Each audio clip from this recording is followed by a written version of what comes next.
Hello and welcome back to another video. In today's video I will be showing you how to quickly and easily create coloring book pages using Canva. I will also be sharing a bonus tip on how to quickly make a stunning coloring book cover to help you sell your book on Amazon KDP. If you're new here, welcome. My name is Rose and I create videos on how to make money online using just a computer and an internet connection. So if this type of content interests you, please subscribe and turn on your notification so that you know when I put out new videos. Today's video is going to be based on the flowers niche coloring pages. So I thought I'd quickly come onto Amazon and we can have a quick look at what people have already published in that niche. So I typed in flowers coloring books for adults, and these are just examples of what came up on the first page of Amazon under that search term. And what struck me the most is how simple the interiors of these books are, and I'm going to show you what I mean in a minute. But before we get to looking at the interiors, I just want us to look at how some of the top sellers are performing in terms of how much approximate royalties they are making. That tends to inspire and motivate a lot of people just to be able to see what's possible. There's no guarantees of how much your book will make, but it's always good to see what's possible by looking at the best performing books. So the one that we're going to look at today is this particular one, 100 Flowers, by a very popular KDP publisher, Jade Summer. I went on to Amazon's royalty calculator. It's called Printing Cost and Royalty Calculator. So I input the details of the book and it would appear that they are making an estimated royalty of $2.67. I then went on to another calculator that will tell us, based on the BSR, how many books approximately a publisher is selling a month and per day as well. And this book is selling a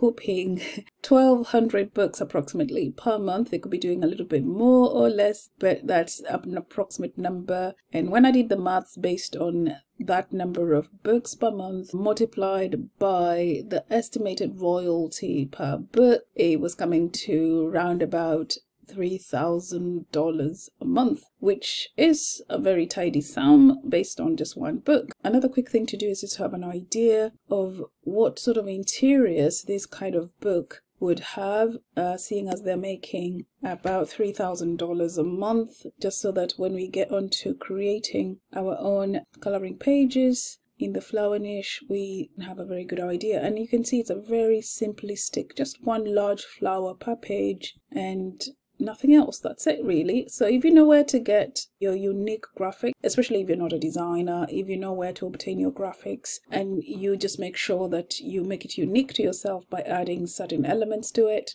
which I'm going to show you in a minute, then it's possible to start taking a bit of this market share. So now we know what these books look like, and we're going to go to Canva. So the first thing you want to do is click on Create Design, you come on to Custom Size, and then you put the sizes of the book you want to create. In this case, we're looking at a coloring book, which is typically 8.5 by 11 inches.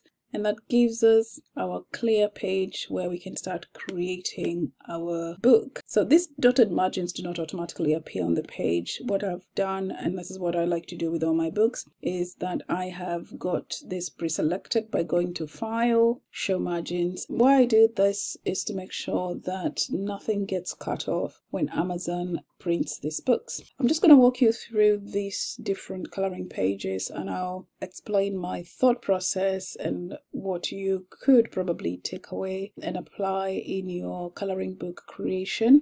The way I want to present this is using the notes format, because I've made some brief notes on every page just so I don't forget important information. This is a cover page example and it's up to you how you want to do your cover page, but I do like to have that first page. Most people don't actually go into the trouble of making this first page, but I think it's nice for the book owner to be able to personalize the book themselves before they start using it. What I wanted to talk you through is how you can use Canva and take the existing elements and just make some unique pages from them. So I searched Canva for inspirational coloring pages. This caught my attention because I liked the floral border just to go with my flowers themed coloring pages. So I borrowed this element, and you can see it's actually movable. You can move it. When you click on it, you notice the plus signs here. So it's a duplicate symbol, and you just duplicate that. If I do a duplicate like that, I can just drag it up, place it where I want it to go, other than take it as is and go on to make a coloring page, which means lots of people will have the same content and you are not able to stand out in the market. I reused the floral border and added an inspirational quote with various display fonts from Creative Fabrica. Creative Fabrica, for those who are not aware, is a software website that is for non-designers especially. It has fonts, it has graphics, it's crafts, it's got KDP pre-made pages. If you come to graphics, you see KDP interiors. I can do a future video on Creative Fabrica and what's available and how you can make best use of it. But just to give you an example, this is one of the most popular fonts for creating really amazing graphics when it comes to coloring pages, and I've actually used it here, Criella, combined with another different font, and all I needed to do was just type my quote to make this an inspirational page with flowers. So what's great about this is you're able to combine two niches. This is flowers niche as well as inspirational quotes niche, which means you can reach more customers, people who are interested in flowers, and at the same time they love inspirational quotes. In case you're wondering about where to get your inspirational quotes, Pinterest is well known for all sorts of resources. So I came in and typed in Pinterest inspirational quotes. It's endless. There's thousands and thousands of them. But the one thing you need to be careful about is that you're not infringing on anybody's trademark or copyright. So this is another coloring page that I was able to get from Canva, and I reused the floral elements and some of the text to make a unique coloring page, and you'll see it below. So all I did was actually just borrow this flower and enlarge it, just like we've seen. Doing books with just large flowers is a niche in itself. So I got my inspiration from some of these flowers. As you can see, these are not grouped, so it's possible to borrow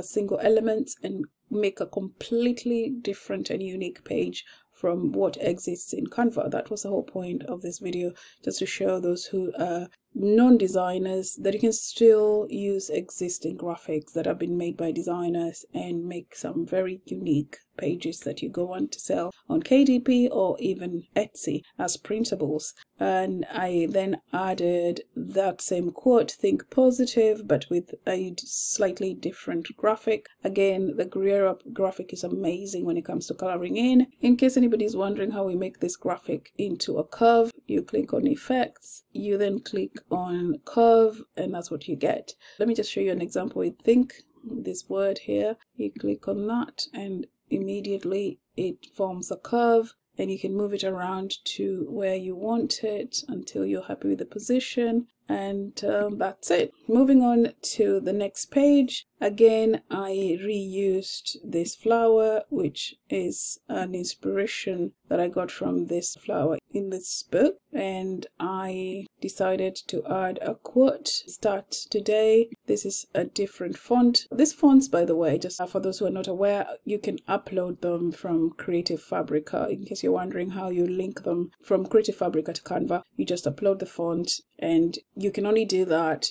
if you have a paid membership with Canva. I strongly recommend if you really want to start creating unique and professional looking pages for your books. So on this page, I want to show you how to turn this colored vector to a black and white that can actually be used in a coloring page as an element that can be colored in. So you want to click on the element and then you change these colors to white, except the outline, which will be black. Basically what you're looking for whenever you come across colored in clip art elements or just vectors, make sure they have a very clear outline. And if they do seem to have an outline, that can be easily changed into a black and white element that can be colored in. So we're going to click on every color, turn it to white, and you'll soon see the changes that will occur on the image. This being the outline will be black,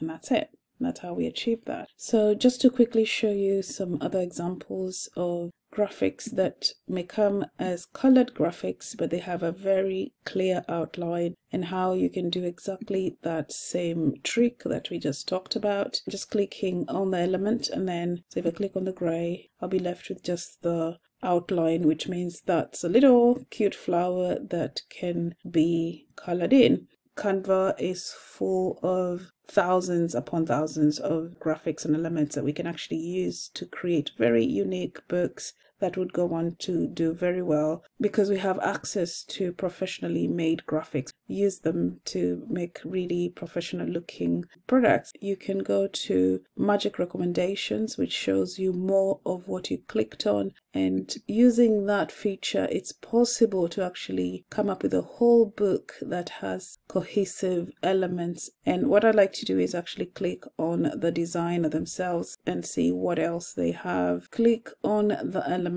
and then you're able to get Magic Recommendations, and you can see more of them. And then you can come on and create a cohesive coloring book with similar elements. On this page, I want to show you how you can make words stand out or pop on a patterned background using drop shadow on text. So I've already done one as an example here. Click on the word you want to duplicate that. You click on effects, you go to none, and then you use the three dots at the top here. You set it backward, and there we go. So that's how you can make your text pop on a page, especially if you're doing inspirational quotes and that sort of thing. On this page, I came up with a Bible verse coloring page, another very popular niche where you can also incorporate flowers and then have Bible verse pages, especially if you understand this niche. Some niches are best done if you quite understand the niche itself. This is what inspired me, this particular page. It's a floral border around it and a text that is made using professional fonts, but it's only one font per page. So that was my inspiration when I created this. And the floral I've actually used is one that exists on Canva, and all I needed to do was just stretch it around the page. As you can see, when I move my mouse, it just shows the different corners where I brought in the flowers, reshaped them to fit into the page. So that's as simple as that. Instead of me just using this graphic as is, I've just taken it from Canva and used it around a coloring page as a border, and then added a Bible verse with one of the fonts from Fabrica, like I mentioned before. The lesson here being that you take a graphic element like a coloring page background and just turn it into a unique page just like this. Flowers and butterflies is another niche all in itself, and that's another way of using existing graphics from Canva to create a unique page. We are combining two niches here. The point of this whole video is to give you some ideas. Using elements made by professional designers, you can start to come up with your own unique art that you can publish in your books. So another quick thing I wanted to mention is that when you combine different elements on a page, you want the opacity or the thickness of those elements to closely match. So if you notice, this is really a dark element compared to this. The way around that is just double this up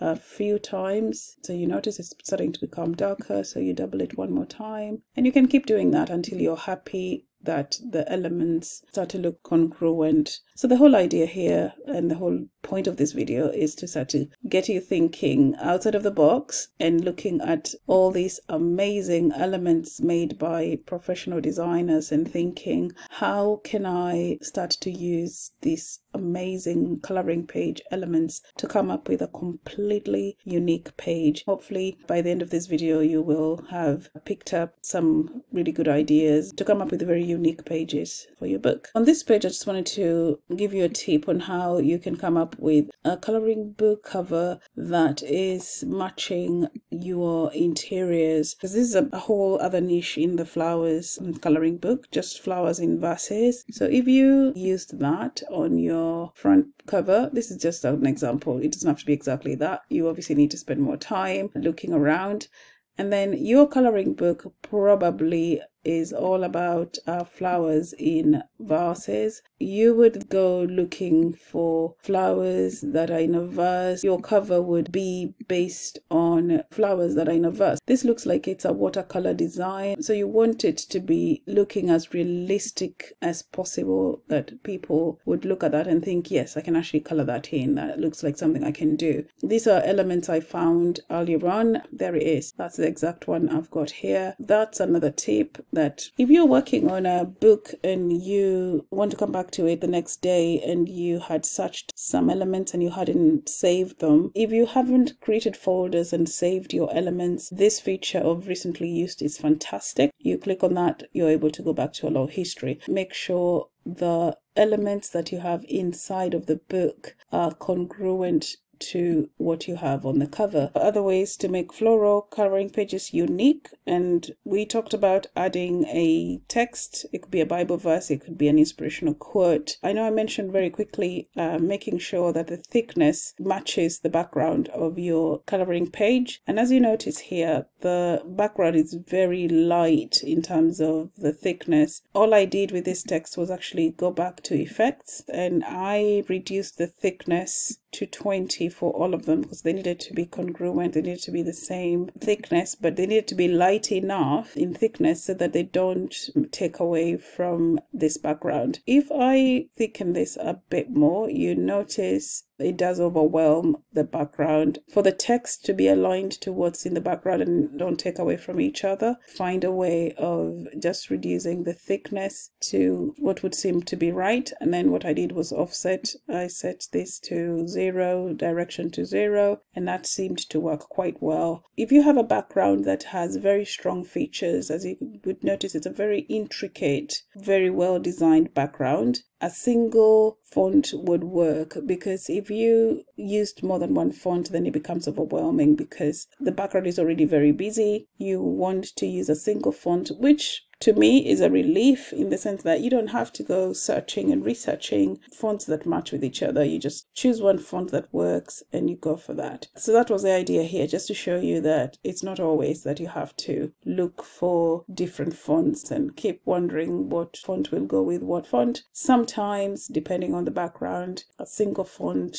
does work just as excellently, as you can see on our page. This is a whole other niche, butterflies combined with flowers, and then I also combined it with affirmations. I am creative, I am kind. Knowing the audience you're going after, then you will design those affirmations accordingly. Talking about coloring books, you want an eye-catching, attractive covers. So if it's about flowers, like what we've been talking about today, and you know that your book will have flowers in that shape, then you just come up here and you search for flowers just in general, or whatever the theme is, and search for those graphics in color and then just combine them. And these are the graphics I searched on Canva, and as you can see, this flower, all I did was just enlarge it and play around with them and just combine them. Send this to the back, for example. I'm just doing a quick thing here, and then I made sure it looked like it was popping out from the stem of this flower, and I wanted to have a way of this looking like a bouquet where it would have been stemming from that sort of thing. And that was that. That's all I did, and probably added other elements like another one of these flowers, and voila, I was able to come up with something I can actually use for my cover. And then I looked at the popular books. And if you're doing this as a project, you'd spend a lot more time, first of all, doing your research, seeing what sells, what are the titles that they're using on their books, what are the colors, what are the fonts on their front cover. And so I looked around for inspiration. I noticed bright text against the dark background will pop when it's on Amazon as a thumbnail. So that's how I came up with that. That's it for today's video. I hope you found some value in this video, and if you did, please give this video a thumbs up so that more people can find this content. And please subscribe and also comment below and tell me what other videos you'd like me to do. Thank you for watching. I will see you in the next video. Bye now.